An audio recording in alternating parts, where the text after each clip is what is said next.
Bonjour bien-aimés, on va ouvrir ensemble Matthieu chapitre 24.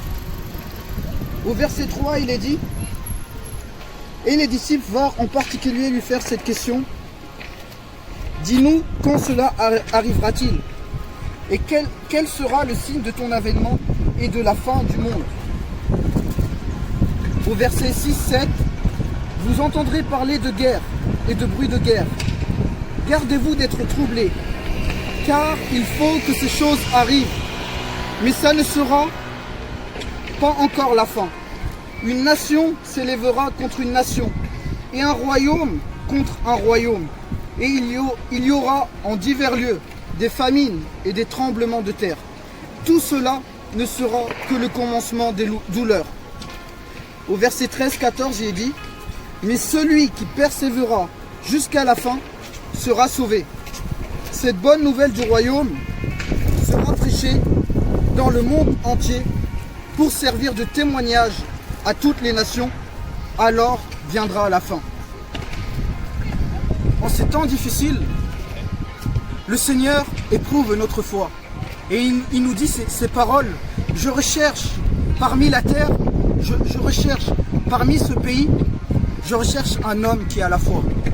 Une foi inébranlable, une foi qui ne défaille point, une foi qui ne faiblit point, une foi qui ne se refroidit point. Une foi qui ne change point, quelles que soient les circonstances, quelles que soient les guerres, quelles que soient les famines, quels que soient les problèmes. Et même si le monde, même si la terre, même si les nations, même si les présidents, les ministres sont dans la crainte, dans la peur, dans le doute, le Seigneur Jésus t'appelle. Sois sans crainte maintenant. N'aie pas peur. Parce que Dieu est comme un vaillant héros, un vaillant guerrier. Il est avec nous. Il dit: ne vous inquiétez pas, parce que ces choses étaient prévues. Et ces choses devaient arriver afin que mon nom soit propagé et soit proclamé sur toute la terre entière. Parce que c'est dans ces temps-là que le Seigneur va faire le tri entre ceux qui ont la foi et ceux qui sont refroidis. C'est en ces temps-là que les vrais disciples seront visibles. Et ils vont porter du fruit. Et ils vont être une lumière véritable et réelle. Et le Seigneur nous dit: je recherche parmi la terre un homme qui a une foi, qui ne trébuche point.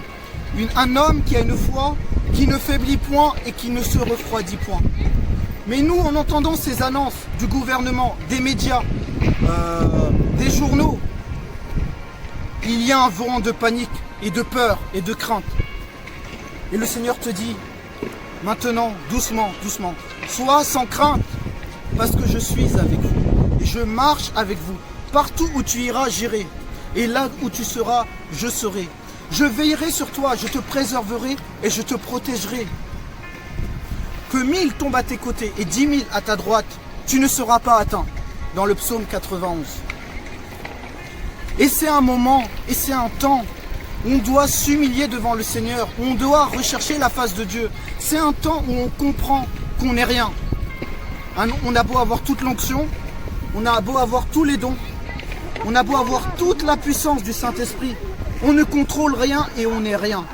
Et le Seigneur Jésus connaît toutes choses. Et on doit s'humilier devant sa face et rechercher sa face.